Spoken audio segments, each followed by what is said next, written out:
Howdy agents, and welcome back to another DEADSIDE video. Today we are going to be talking about the DEADSIDE roadmap and what is actually coming in the next major update, version 0.1.8. So this isn't about speculating what might be in the next update. This is actually a summary and analysis of the recent announcements that the DEADSIDE developers recently made about what is going to be in 0.1.8, and it's going to be a lot. So much that the 0.1.8 update, so the next major update, is actually currently scheduled for the end of summer 2020. So we got 0.1.7 about a week ago at the time I released this video, and we will have to be patient until the next major update.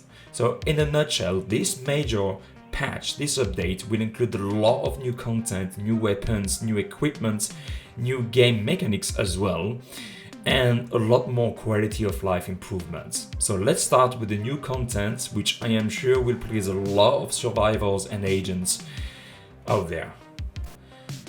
New events and missions, that's right. So they are planning to add airdrops and elite crash sites with 0.1.8. Airdrops will be as simple as a cargo container dropping from the sky in random places and containing valuable items. We don't know what those items will be. We don't know if the cargo will be the only place where we can get those items, and we don't really know what the items will be yet. What we know is that there will be no NPC guarding the cargo, and the cargoes will drop at totally random locations. Next, we have the elite crash sites. Now, those will also appear at random locations and will be guarded by NPCs. However, they will work slightly different compared to missions, since the crate will already be there and available from the start. So essentially, if the scavs are too busy attacking another group of players, you might be able to sneak in, collect all the items from the crates and get away without firing once. So who's going to shoot the scavs first? So at this stage, we don't really know how long the airdrops and the crash sites will remain on the map. If it will be longer, shorter, or the same as missions. But that's something that will hopefully be confirmed by the dev teams before the update goes live. And we will also get new mission spawns, which leads to the next content, new point of interest, new POIs. So the team mentioned that new environment items, maybe like the tanks and the trains we saw in 0.1.7, which makes the world more interesting, will be added to the game. But they also say that two new types of locations will be added: the agro-industrial complex and the underground military bunkers. We don't have visuals yet, but it's hard to imagine where the military bunkers will be on the map, which begs the question if the current map or parts of the current map will be changed a lot, or if the map will be expanded. Anyway, so those are the two new POIs, and it sounds like they will be a lot less open than what we've had until now, which is going to be quite interesting, since we will finally have more CQB action against scavs and other players when doing missions. As for the new weapons and items, what we know so far is that we are getting new types of weapons that we didn't have before, such as two LMGs, the RPK and the HK MG36, and an anti-material sniper rifle, the M99.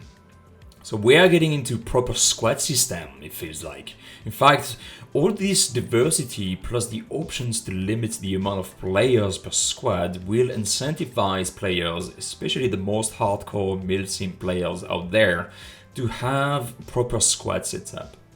We are also getting a tactical assault vest with armor plates, which sounds like we will have the option to get rigs that provide protections and inventory slots like you can see in Tarkov. So we're also getting a tactical helmet, but we don't know how much all of those will cost. But it feels like those rigs are going to be in the high-end spectrum because they provide a lot of perks, protection and inventory slots. Now, in terms of gameplay changes, the team mentions that changes will be happening to the health generation system, mostly with the campfire recovering health if you're standing near it, and a new powerful first aid kit that recovers a lot of HP, but also gives you a negative effect to your hunger and thirst level. Now, this is DEADSIDE, so it is not going to be as advanced and complex like stuff you can see in Tarkov or Scum. In fact, I don't think it would ever be as complex as what you can see in those other games, since the direction that the developers wanted to take with DEADSIDE is to keep it simple but still have some aspect of survival games. Last but not least, quality of life improvements.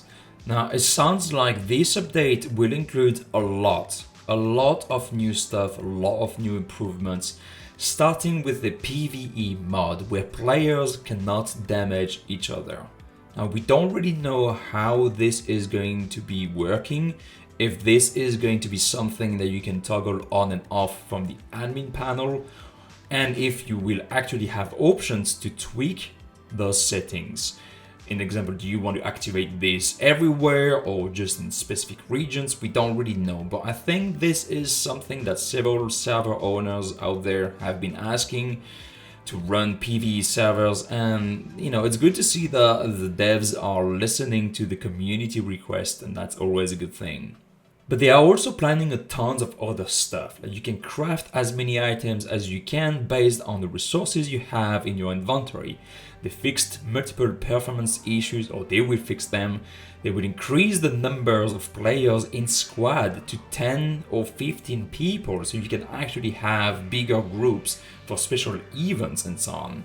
Options to set the bot's difficulty, so you can actually have a Bambi server or a super hardcore server.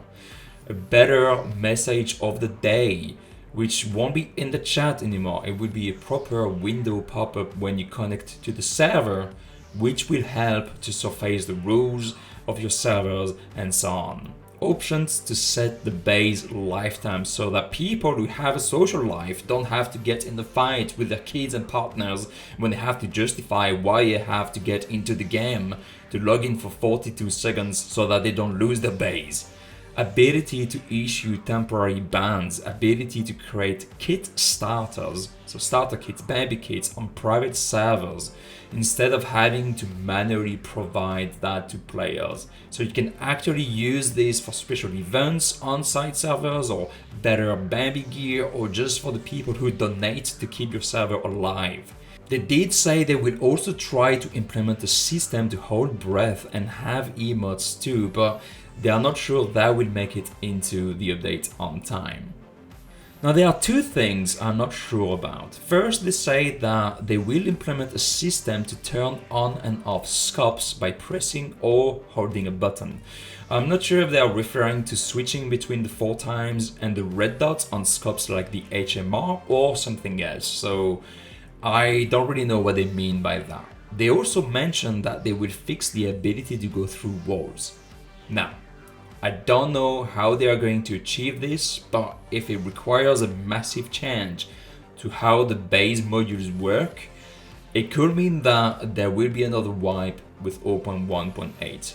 That is my personal take. I don't know if it will happen. We've seen it before and we might see it again until the release of 1.0. So the game is in early access, and at this stage of the development, wipes might be needed. Anyway, all in all, this 0.1.8 update coming at the end of summer sounds like an amazing update and an ambitious one for this small team for sure. So DEADSIDE has a bright future ahead with this update, and I cannot wait to enjoy this new content. In the meantime, there could be smaller updates being released, but we never know. We'll have to wait for the developers to release more information. This was a mix between a roadmap update / 0.1.8 update announcement, so we don't really know what will happen until then. There could be a 0.1.7 point something update to fix a few things, add a few stuff, but we don't really know. We will have to wait. Anyway, agents, I hope you enjoyed this video. If you did, please consider leaving a like and subscribing to the channel to support the R.O.D.E Foundation, and do let me know what you think about this roadmap update announcement, what you think about the content of 0.1.8, and if you think this DEADSIDE survival game has a bright future as well. Let me know in the comment below. Thanks again for watching, and I will see you next time.